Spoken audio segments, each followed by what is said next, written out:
السلام علیک یا ابا عبداللہ، کہ حتی افضت کرامت اللہ سبحانہ و تعالی الی نبیہ محمد صلی اللہ علیہ وآلہ، یعنی مقام ختمی نبوت کیا ہے؟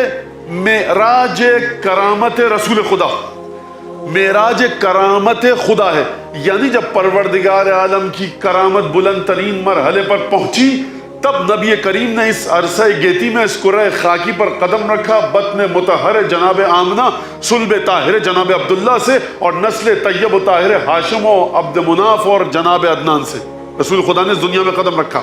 حتی افضت، خوب توجہ کیجئے گا، بات مشکل نہیں ہے، آپ کی توجہ کا طالب ہوں، بلکہ خطبہ آپ کی توجہ چاہتا ہے۔ اور کون ہے جو رسول خدا کے بارے میں گفتگو کرے سوائے اس کے کہ جس کا خون رسول کا خون ہو؟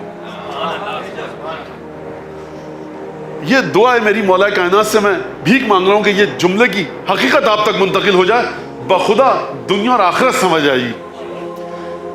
کس جملے کے بارے میں بات کر رہے ہیں مولا کائنات؟ حتی افضت کرامت اللہ الی نبی محمد صلی اللہ علیہ وآلہ، کرامت پروردگار، کرامت پروردگار جب اپنے آخری نقطے تک پہنچی، اور کرامت پروردگار جس کا سلسلہ آدم سے چلا تھا اور وہ پہنچی کہاں پر؟ رسول خدا تک۔ تب پروردگار عالم نے نبی کریم کو اس خاندان میں سے پیدا کیا، اس نسل سے پیدا کیا، ماں ایسی تھی، باپ ایسے تھے، پیدا کیا، یعنی خود نبی کریم کا اس دنیا میں تشریف لانا پروردگار کی کرامت کا آخری نقطہ ہے۔ اب یہ بچہ نومولود ہے، اب یہ بچہ آغوش مادر میں ہے۔ افضت کرامت اللہ الی نبی محمد، کرامت خدا یہاں تک پہنچی۔ اب یہ کرامت خدا نے آمنہ کی آغوش میں مصطفیٰ کو عطا کیا۔ اب یہ کرامت کہاں تک چلے گی؟ ایک کرامت کا جلوہ اور پہلو یہ ہے کہ صادق اور امین مکے کے دشمن کہیں گے۔ بنو امیہ کی بچپنے سے دشمنی چل رہی ہے بنو ہاشم سے، لیکن پورا کا پورا مکہ صادق اور امین کہہ رہا ہے۔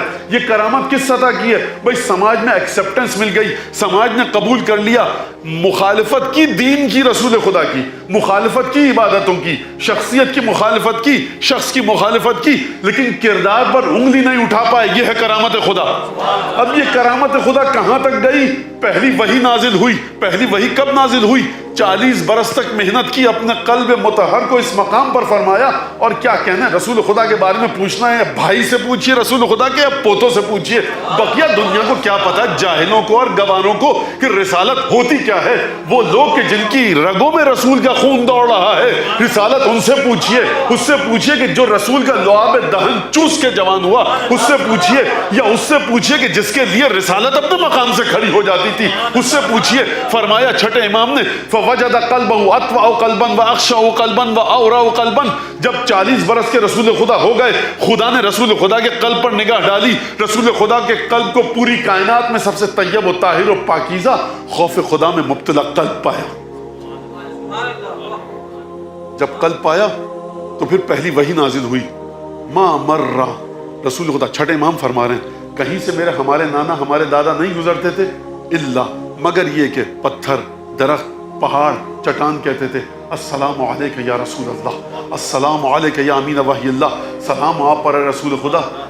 یعنی اب ایک جملہ سن لیجئے، پتھر، شجر، جھاڑیاں مکے کے گواہی دے رہے ہیں السلام علیک یا رسول اللہ، اور یہ رسول 8ویں کی اسلامیات کا رسول لکھنے والے کی عقل پر پتھر پڑیں کہ صاحب گھبرا گئے، خدیجہ کے پاس آئے، خدیجہ میری سمجھ میں نہیں آ رہا، یہ رسول چھٹے امام کا رسول ہے، اور وہ رسول اسلامیات کی کتاب لکھنے والوں کا رسول ہے۔ تو رسالت کے ذریعے سمجھیے کہ کون رسالت کو کتنا سمجھا۔ آپ اسلام کی ابجد جہاں سے شروع ہوتی ہے رسالت اس کو نہیں سمجھے تو آپ اسلام کی تمام حقیقتوں کو کیسے سمجھیں گے؟